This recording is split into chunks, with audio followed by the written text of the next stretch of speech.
ಕಾಶ್ಮೀರ ಎಂದ್ರೇನೆ ಸೊಬಗು. ಕಾಶ್ಮೀರ ಎಂದ ತಕ್ಷಣ ಸುಂದರ ದೃಶ್ಯಗಳು ಕಣ್ಣೆದುರು ಸುಳಿದಂತಾಗತ್ತೆ. ಜಮ್ಮು ಕಾಶ್ಮೀರ ಭಾರತದ ಹೆಮ್ಮೆ ಕೂಡ ಹೌದು. ಪ್ರವಾಸಿಗರ ಪಾಲಿನ ಸ್ವರ್ಗ ಈ ಕಣಿವೆ ರಾಜ್ಯ. ಸೊಬಗಿಗೆ ಮತ್ತೊಂದು ಹೆಸರೇ ಕಾಶ್ಮೀರ. ಇದೇ ಕಾರಣಕ್ಕೆ ಪ್ರತಿ ವರ್ಷ ಸಾಕಷ್ಟು ಸಂಖ್ಯೆಯಲ್ಲಿ ಪ್ರವಾಸಿಗರು ಇಲ್ಲಿಗೆ ಭೇಟಿ ನೀಡ್ತಾರೆ.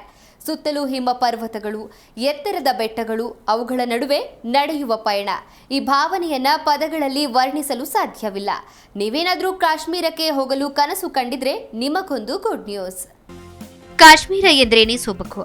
ಕಾಶ್ಮೀರ ಎಂದ ತಕ್ಷಣ ಸುಂದರ ದೃಶ್ಯಗಳು ಕಣ್ಣೆದುರು ಸುಳಿದಂತಾಗುತ್ತೆ. ಜಮ್ಮು ಕಾಶ್ಮೀರ ಭಾರತದ ಹೆಮ್ಮೆ ಕೂಡ ಹೌದು. ಪ್ರವಾಸಿಗರ ಪಾಲಿನ ಸ್ವರ್ಗ ಈ ಕಣಿವೆ ರಾಜ್ಯ. ಸೊಬಗಿಗೆ ಮತ್ತೊಂದು ಹೆಸರೇ ಕಾಶ್ಮೀರ.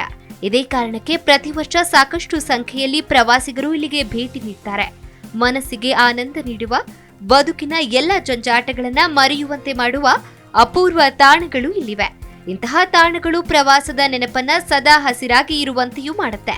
ಜಮ್ಮು ಕಾಶ್ಮೀರದಲ್ಲಿ ಸುಂದರ ಸರೋವರಗಳಿಗೆ ಕೊರತೆ ಇಲ್ಲ.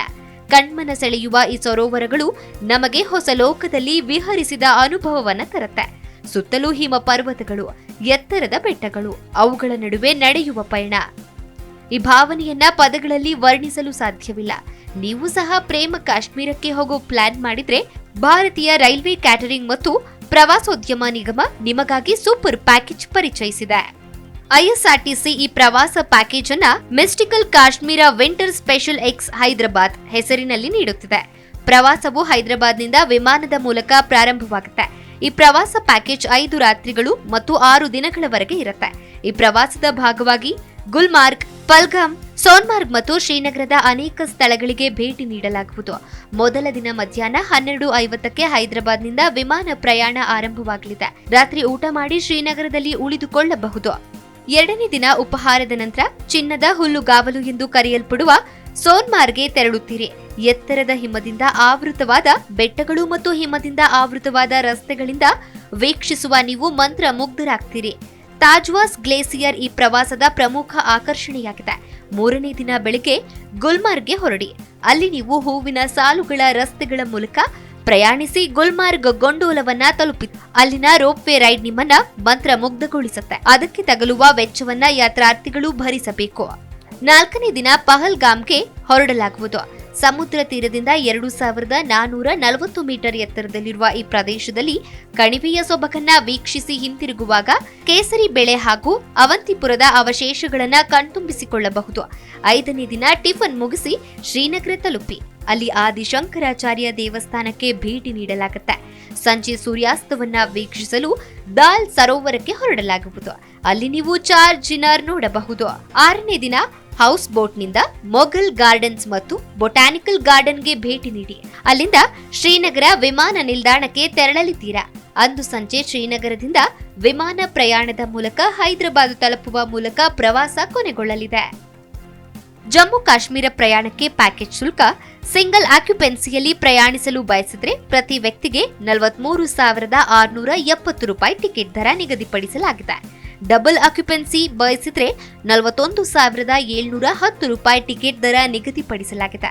ಇನ್ನು ಟ್ರಿಪಲ್ ಆಕ್ಯುಪೆನ್ಸಿ ಪ್ರಯಾಣಿಸಲು ಬಯಸಿದ್ರೆ 41,050 ರೂಪಾಯಿ ಟಿಕೆಟ್ ದರ ಪಾವತಿಸಬೇಕಾಗುತ್ತೆ. 5 ರಿಂದ 11 ವರ್ಷದೊಳಗಿನ ಮಕ್ಕಳಿಗೆ ಹಾಸಿಗೆ ಇರುವ ವ್ಯಕ್ತಿಗೆ 37,130 ರೂಪಾಯಿ.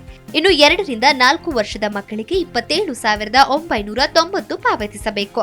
ಜಮ್ಮು ಕಾಶ್ಮೀರ ಪ್ಯಾಕೇಜ್ನಲ್ಲಿ ಹೋಟೆಲ್ ವಸತಿ, ಪ್ರಯಾಣ ವಿಮೆ ಸೌಲಭ್ಯವಿರಲಿದೆ. ಜಮ್ಮು ಕಾಶ್ಮೀರ ಪ್ರವಾಸವು ನವೆಂಬರ್ 21, ಡಿಸೆಂಬರ್ 21 ಮತ್ತು 27ರಂದು ಲಭ್ಯವಿದೆ.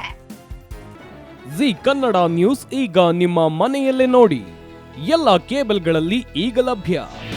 ನಿಮ್ಮ ನೆಚ್ಚಿನ ಜಿ ಕನ್ನಡ ನ್ಯೂಸ್ ಈಗ ಸನ್ ಡೈರೆಕ್ಟ್ ನಲ್ಲಿ number 292, Tata play number 1664, Jio TV number 1334, NXT digital number 30, in cable number 30, city networks 51, U digital number 162, GTPL number 17, Rockline telecommunications number 42, Shri Basaveshwara cable number 168, rural cable network 60, Vinayaka digital 57, Abhishek cable 821, city channel 53, Siddeshwara cable network 57, V4 digital Infotech 628, Surya digital networks 53, Gajanan digital number 836, Malnad infotech private limited number